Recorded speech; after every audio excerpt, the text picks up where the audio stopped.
Hello everyone, welcome back to 24/7 English. I hope you're all doing well and excited to learn something new today. If you're someone who wants to speak English fluently, confidently, and naturally, then this lesson is for you. Today I am going to teach you how to think in English, which is one of the most important steps to becoming a fluent English speaker. We all know how frustrating it can be when we have to stop and translate sentences from our native language into English before speaking. It slows us down, makes us feel less confident, and often leads to mistakes. Wouldn't it be amazing if you could skip that translation process and just think in English from the start? Well, I'm here to tell you that it's possible. By following 4 simple stages, you can train your brain to think directly in English. And trust me, this will make a huge difference in how you speak. Before we start, don't forget to subscribe to 24/7 English if you haven't already. This way, you won't miss any of our lessons that will help you on your journey to speaking fluent English. Now let's get into today's lesson. How to think in English. Stage 1. Think in verbs, the power of action words. The first stage of learning to think in English is to focus on verbs. Verbs are the action words in a sentence. They describe what's happening. Why do we start with verbs? Because action is all around us, and if we can think about what's happening in English, we can start forming sentences in our heads more quickly. Let's take an example. Imagine you are walking through New York City, specifically in Central Park. You see people everywhere, all engaged in different activities. What are they doing? Some people are running, others are talking. You see a dog chasing a ball, and someone is feeding pigeons. These actions are described using verbs: run, talk, chase, feed. By observing the actions around you, you can start thinking about them in English. This process of observing and identifying actions is something you can do anywhere. Whether you're standing at a bus stop in London, waiting at a traffic light, or sitting in a cafe in Paris, there are always actions happening around you. For example, on a busy street in Tokyo, you might see people walking quickly, someone riding a bicycle, or a group of friends laughing. You can mentally note these actions in English: walk, ride, laugh. But what if you're at home, where there's not much happening? You can still practice thinking in verbs by imagining scenarios or using pictures. For instance, look at a photo of a family picnic. What actions do you see? Maybe they are eating, playing, or relaxing. Even when you're indoors, you can practice identifying actions by thinking about what you might do in different situations. Imagine you're in your kitchen. You might be cooking, cleaning, or washing dishes. Key practice. Tip: set aside 5 to 10 minutes each day to practice thinking in verbs. Pick a different place each day and focus on the actions happening around you. As you do this regularly, you'll train your brain to think about actions in English, making it easier to describe what's happening in the moment. Stage 2. Think in nouns, naming the world around you. Once you've practiced thinking in verbs, it's time to move on to nouns. Nouns are words that name people, places, things, or ideas. Just like verbs, nouns are everywhere. Everything around you has a name, and if you can think of these names in English, you'll be one step closer to thinking and speaking fluently. Let's take an example from a different city.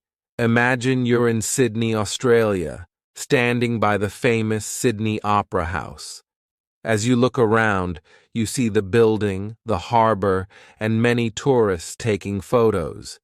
You also see a boat in the water and a few seagulls flying above. Each of these things is a noun: building, harbor, tourists, boat, seagulls. It's important to practice thinking in nouns wherever you are. If you're at a market in Delhi, India, you might see fruits, vegetables, spices, and vendors. These are all nouns that describe the objects and people around you. Even if you're just sitting in your room, you can look around and identify nouns. For example, you might see a table, a chair, a book, and a laptop.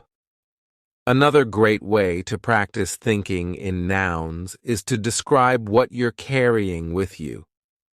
What's in your bag? Maybe you have a phone, some keys, and a wallet. If you practice naming these objects in English, it will soon become second nature. Over time, this will help you think faster and more clearly in English. Key practice. Tip: spend a few minutes each day naming the objects around you in English. Whether you're outside, at home, or even traveling, challenge yourself to identify everything in English. For instance, if you're visiting Barcelona, Spain, look around and name things like buildings, bicycles, cafes, and tourists. The more you practice this, the more your brain will automatically think in English. Stage 3. Think in sentences, connecting verbs and nouns. Once you're comfortable thinking in verbs and nouns, it's time to move on to the next step: thinking in sentences. This is where you start putting verbs and nouns together to describe what's happening around you in full sentences. At this stage, it's important to start simple. Don't worry about making long, complicated sentences.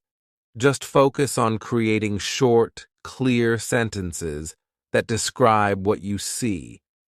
For example, if you're in Cape Town, South Africa, looking at Table Mountain, you might say, "The tourists are climbing the mountain. The sun is shining. The wind is blowing." These are simple, but they allow you to practice thinking in complete sentences. Now let's imagine you're in Toronto, Canada, sitting in a park. What's happening around you? You could describe the scene like this: a family is having a picnic. The children are playing with a ball. The birds are flying in the sky. These sentences are short, but they effectively describe what's happening around you.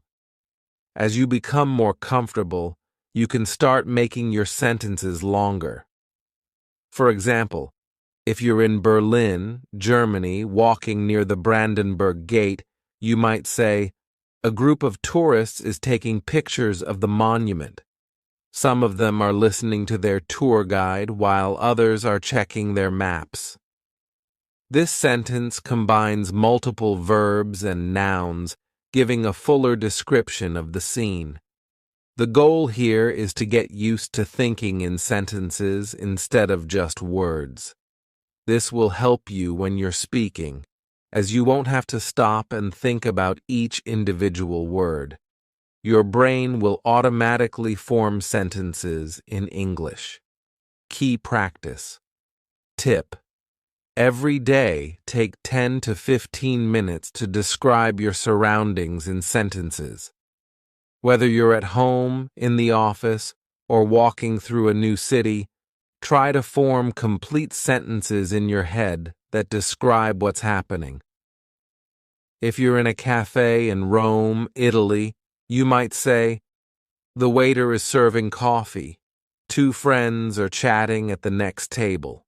A couple is reading a menu." This practice will make thinking in English much more natural. Stage 4.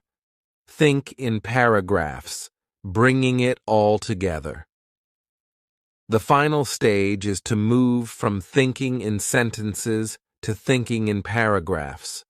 This means describing everything around you in more detail, telling a full story, or creating a more vivid picture of the scene. Imagine you're visiting the Great Wall of China. Here's how you might describe it in a paragraph. I'm standing on the Great Wall, and the view is incredible. The mountains stretch out as far as I can see, and the wall winds its way across the landscape. There are tourists all around me, taking pictures and walking along the wall. I can hear people speaking in different languages, and there's a cool breeze blowing through the air. The steps are steep, and the stone is worn from centuries of use.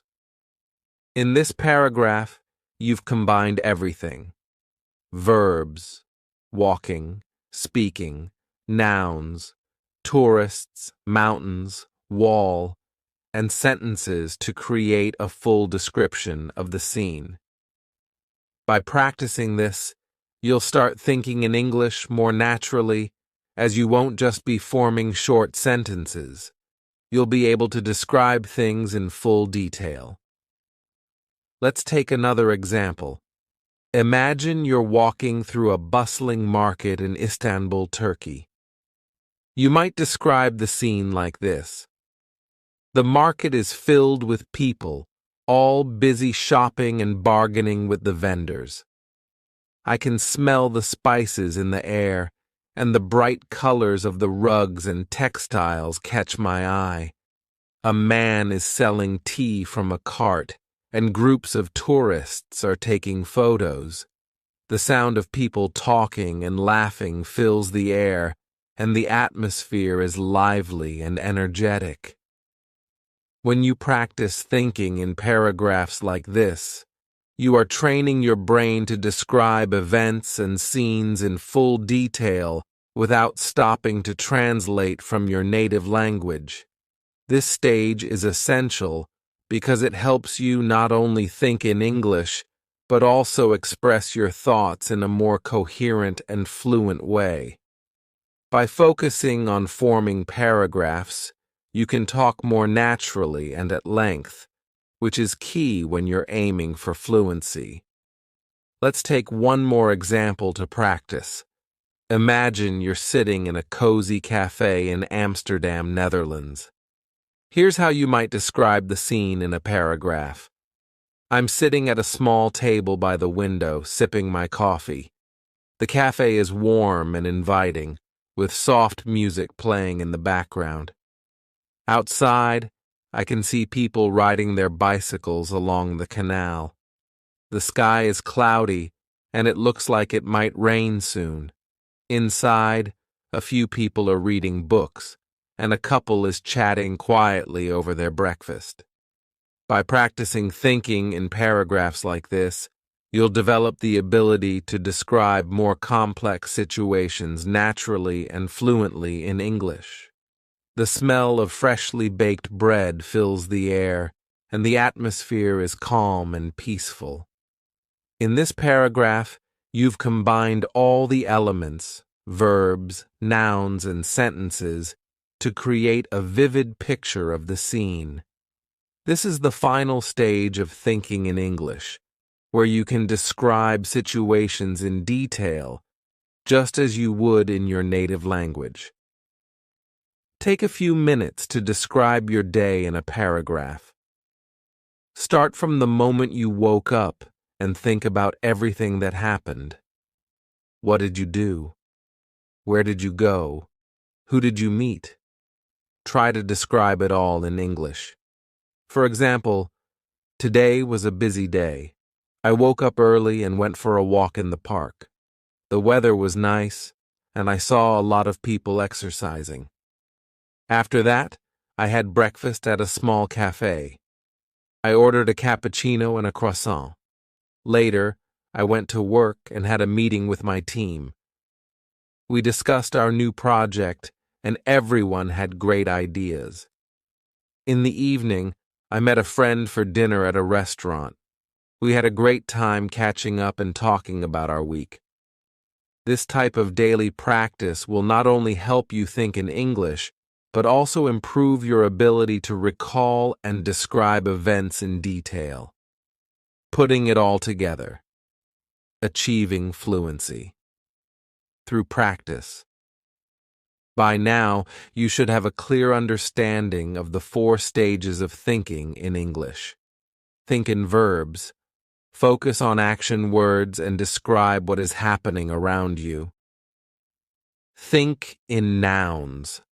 Name the people, places, and things you see in your surroundings. Think in sentences. Combine verbs and nouns to form short, simple sentences. Think in paragraphs. Bring everything together to create detailed descriptions of scenes and events.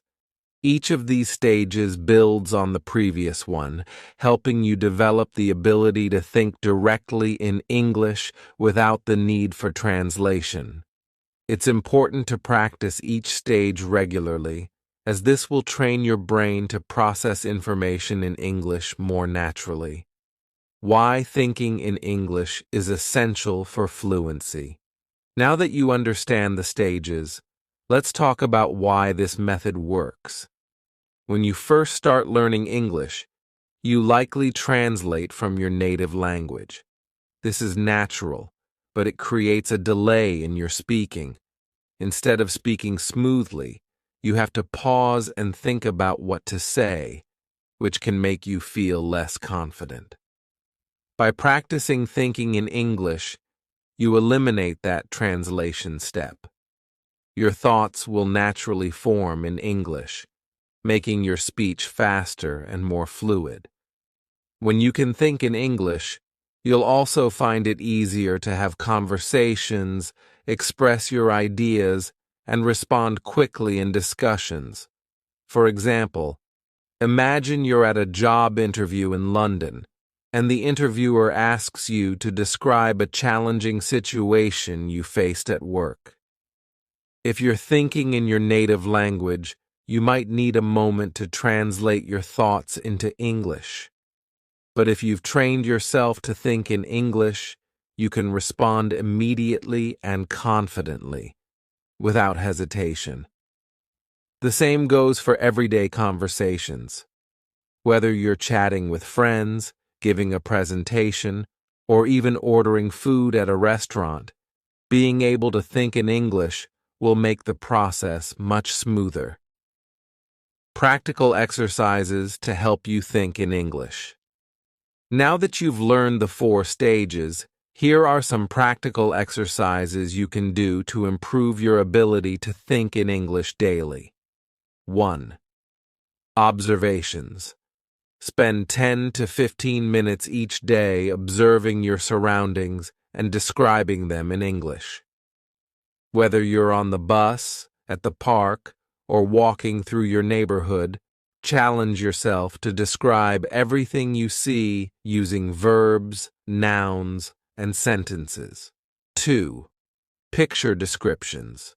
Find a photo from a magazine, website, or your own photo album. Look at the picture closely and describe everything you see in English. For example, if you're looking at a picture of a beach, you could say, "The sand is white and the water is crystal clear. There are a few people swimming and some children are building a sand castle. In the distance, I can see a boat sailing on the horizon." 3. Write a journal. At the end of each day, write a short journal entry in English. Start by describing what you did that day, where you went, and who you met. As you practice, try to include more details in your descriptions. 4. Talk to yourself. If you don't have anyone to practice speaking English with, You can practice by talking to yourself. Pick a topic and try to talk about it for a few minutes. For example, you could describe your favorite movie. Explain. 5. How to make your favorite dish or talk about your plans for the weekend. 6. 5. Set language challenges. Challenge yourself to think in English for short periods throughout the day. For example, set a timer for 5 minutes and commit to thinking only in English during that time. Gradually increase the time as you become more comfortable. 7.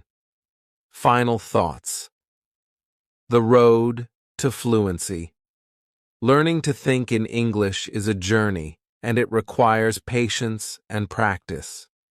The more you engage with the language, the more natural it will feel to think, speak, and express yourself in English.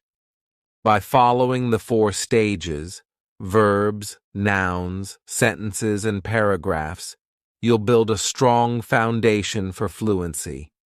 8. Remember, the key to success is consistency.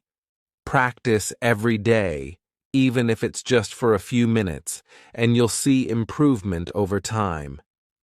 It's normal to make mistakes along the way, but don't let that discourage you. Every mistake is an opportunity to learn and grow. 9.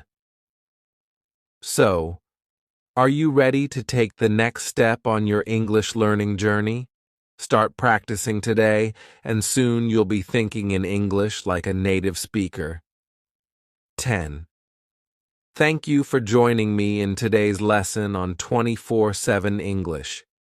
Don't forget to like this video, subscribe to our channel, and hit the notification bell so you won't miss any of our upcoming lessons.